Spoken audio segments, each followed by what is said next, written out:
भोले रोज में, पूजा करूं सु भोले रोज में। मन नौकर लगा दे बाबा फौज में, मन नौकर लगा दे बाबा फौज में।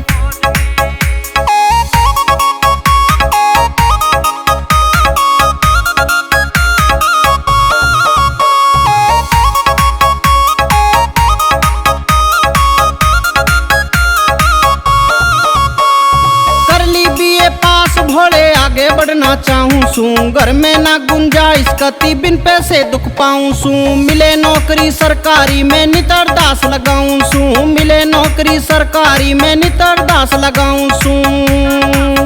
कुछ खर्चा रे आजा मेरी गोज में, मन नौकर लगा दे बाबा फौज में, मन नौकर लगा दे बाबा फौज में।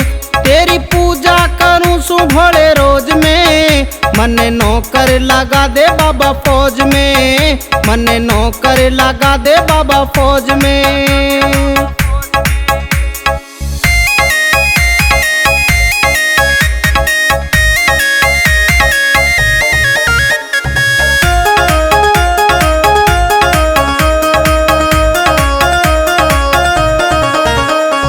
अर्जुन को भोले जी तुमने पशुपति बाण दिया, भस्मासुर को भस्मी काढ़ा मौत का सामान दिया। रावण को सोने की लंका देने का आह्वान किया, रावण को सोने की लंका देने का आह्वान किया। सदा रहते दयालु बाबा फौज में, मन नौकर लगा दे बाबा फौज में, मन नौकर लगा दे बाबा फौज में। तेरी पूजा करूं सु भोले रोज में, मन नौकर लगा दे बाबा फौज में, मन नौकर लगा दे बाबा फौज में।